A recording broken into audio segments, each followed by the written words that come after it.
young boys are checked in there, the 8 modules that they are supposed to be taken through are about the goodness of humanity, nothing else. All these shenanigans that are happening, they flow from the fact that you've got these bogus initiation schools where our children are made to drink and smoke dacha, and they are taught to undermine women and do all sorts of things that are the antithesis of our own culture and Ubuntu. So we will defeat this once we are able to formalize and institutionalize this institution so that we deal with all these illegal and bogus initiation schools which are teaching our children and miseducating them and telling them lies and misleading them in terms of what they tell those children during their stay in the initiation school. That was the Secretary General of Contralesa, Zulani Mkiva, in our conversation earlier on, calling for the institutionalization, or at least the formalization of initiation schools, saying once we do that, we'll be able to rid ourselves of the bogus elements or the legal elements that are teaching what is an antithesis of what should be taught in tradition. Well, joining me now to take this conversation further and talk a little bit more about how to imagine a decolonized curriculum is Siphokuhle. Siphokuhle is a Communications Fellow, Center for Study of Violence and Reconciliation. Siphokuhle, good to have you with us tonight here on In Focus. We have a gender crisis in the country, no question about it. Do you think initiation schools are a contributing factor to that? I would say initiation schools, Thabo, are a microcosm of what happens elsewhere in the country. I would not say that necessarily it is because of initiation schools that there is a pervasiveness of gender-based violence, but I would say that the character of initiation schools also does contribute to the reproduction of the violent and unhealthy masculinities that lead to violence in the country. Do these camps grapple enough with the question of what it means to be a man individually, but also within a family and a society? Well, on the basis of what I have written, I'm saying that there is a need to pose that question, and there's a need to have that conversation amongst custodians of the practice itself. For me to answer that question would mean that I am giving ethnographic material about what happens at the practice, but for ethical reasons I would avoid doing so. Yeah. But it is prudent for us to pose the question on the substance of the curriculum and the syllabus that is being run at initiation schools, and whether or not it is congruent or whether or not it reproduces the elements of violence that we see in our society today. Well, you write about renouncing the notion of a bro code, but it seems you're perpetuating it still yourself, are you not? Not at all. I think there is a tendency by philosophers near and far to say that this practice is shrouded in secrecy. There's a difference between secrecy and self-determination and privacy, right? And I don't think that there has been a substantive assessment done on whether or not the problem is secrecy or whether or not there are elements of a third force that are against the kind of self-determination that African peoples should be afforded in order to realize their freedoms. I can tell you what Contralesa are putting forward quite emphatically is that there's nothing wrong with the curriculum. It says, in fact, they say what's in the curriculum right now is adequate. Watch what the Secretary General had to say earlier on.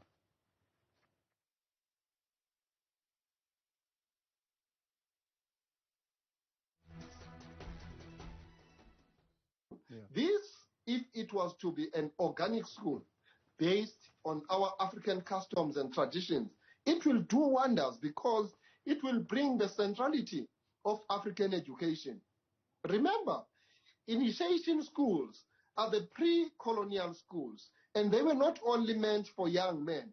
They are also rites of passage from girlhood to womanhood. All of these things need to be brought into the fore, but without diverting from what we are talking about. We need no one would be against the professionalization of the traditional initiations as long as the administration is firmly under the institution of traditional leadership. And all what needs to happen is that the state institutions must give that support to the institution in order for those institutions to be empowered and be capacitated, including traditional surgeons. They must be trained. They must be capacitated. So there must be an ongoing capacity building exercise for traditional surgeons, traditional nurses, and they must interact with the medical practitioners who have gone through the same exercise of initiation. There you have it. Those on the forefront of this type of movement are saying, yes, it's worthy of being professionalized. However, they are wanting to hold on to it very tightly, even as we are talking about rethinking it. Now, they, of course, want to hold on to the symbolic and the historic masculine dominance, which you speak to, that comes with this particular movement. Well, I think my first comment to that is that Mr. Zolani Mkiva responds to that in a way that is convenient from a PR perspective. And I say this because there has never before my piece been an ongoing conversation about the substance of the curriculum of initiation schools. For him to talk about the 8 modules that are involved at initiation schools, as someone who has undergone initiation school process, I don't know what the 8 modules are, what they are named, or their substance.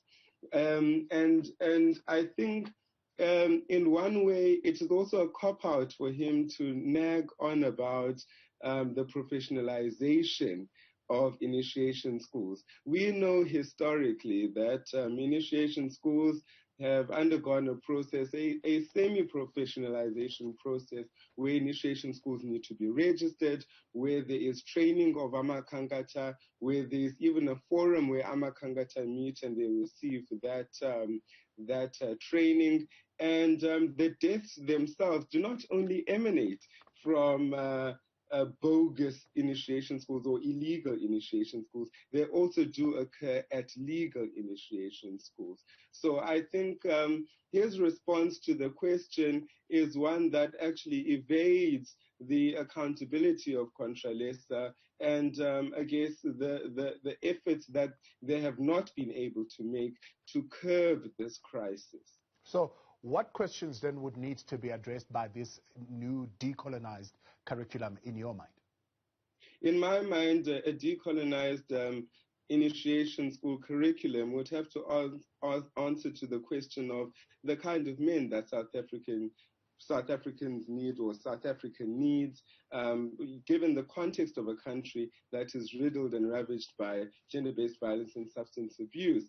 To go into that curriculum would be to actually even trouble the notions of what makes a man more dignified. For example, you know that the project of becoming a man does not end at the place of going to initiation school, but in fact, after graduating from the school, there is the expectation that you would marry, that you would own a home. And is that the kind of messaging that we would want to give to a people who have a lack of access to housing? Is that the kind of messaging we would want to give to a people who do not participate meaningfully, given, in lieu of the unemployment rate in this country? I don't think it is something that is sustainable. There is a need to go and redefine what it means to be a man in South Africa and how it is that we can be more responsive to the plight of the safety of all South Africans, women and children in particular. So there's something that I put to him about the culture of alcohol and substance abuse that sometimes is associated with this particular movement and these camps. And of course his response to that was that that comes with the dodgy element, the illegal element that comes in. It's not part of or at least synonymous with what culturally needs to be happening at these camps. Is that your experience? In one way, he is correct. But in one way, again, he is copying out. And let me demonstrate for you, Mr. Mdluli, how he is copying out. if he is saying that amakangata, who are the caregivers or traditional nurses, or what I would like to call the midwives who deliver and administer the process of taking boys into manhood, are struggling with substance abuse themselves, or existing in a context of unemployment themselves, or then enjoying the income of being a makangata only in December. And once they receive that income, they go and reproduce that hopelessness by going and consuming alcohol, which is a depressant in and of itself. Then perhaps we should have a broader conversation about not just the professionalization. Should there be a code of ethics? And what should happen if there is a breach of this code of ethics, right? In that way, then we create a mechanism of accountability. But if someone who is coming from Contralesa themselves, or if someone is a premier of the Eastern Cape is saying that there should be murder charges that are preferred against Amakangata who are committing ill deeds of this kind, whether it's abuse, whether it's the neglect of initiates themselves, then I think that is a cop-out. How about we deal with the actual fact that Amakangata themselves perhaps need a system of remuneration throughout the year, so that by the time that it happens in December, there is no incentive for them to neglect initiates at Amaboma, or the traditional huts as we may know them in English. So yeah, that is what I'm putting forward. Yeah, you think, in your view, the initiation process itself can be used to, as you put it, to disturb hypermasculine expressions of gender and the histories of patriarchy that are often translated to in some kind of characterized chauvinism? Particularly, let me demonstrate it in this way. Why is it that the men of this country feel more aggrandized or feel a greater sense of self-worth only when other men deem them to be men who are fit for purpose? Why is it that we cheer each other on if a fellow man is consuming, and I say this quote unquote to trouble it, consuming more women in this society? Why is there a phenomenon of throatmanism that is built on the idea of other men being wealthy? You know, why is there a definition of masculinity that is contingent, right, on the pervading definitions of masculinity that would have been reproduced at initiation schools?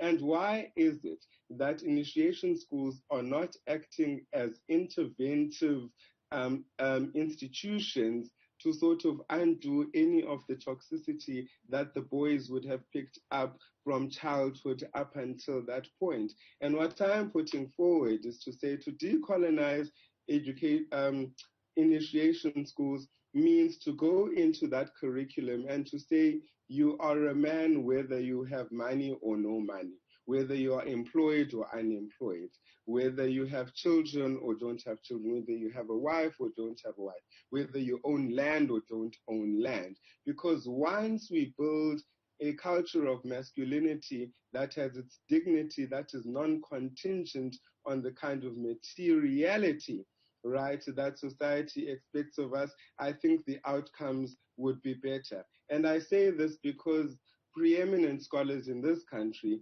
are seeing the relationship between rising rates of inequality and the pervasiveness of violence in this country. So if there's an increase, for example, in unemployment, we know that there will be more violence, more crime in this country. And so to talk about what the 8 modules are in terms of what Mr. Zolani Mkiva is talking about means to actually say, even beyond those 8 modules, is there a refresher course? Is there a system where men can engage their present fathers to say, I feel that as a dad you have failed me in this way in the past. or for them to engage their uncles in that way, or for them to engage anyway. It should be a space of healing. It should be a space that is reproducing the kind of men who will understand what their civic duties are in this country. Siphokuhle Mathe, appreciate your time and your intervention with us here tonight on In Focus, fellow at the Center for Study of Violence and Reconciliation there, Siphokuhle Mathe.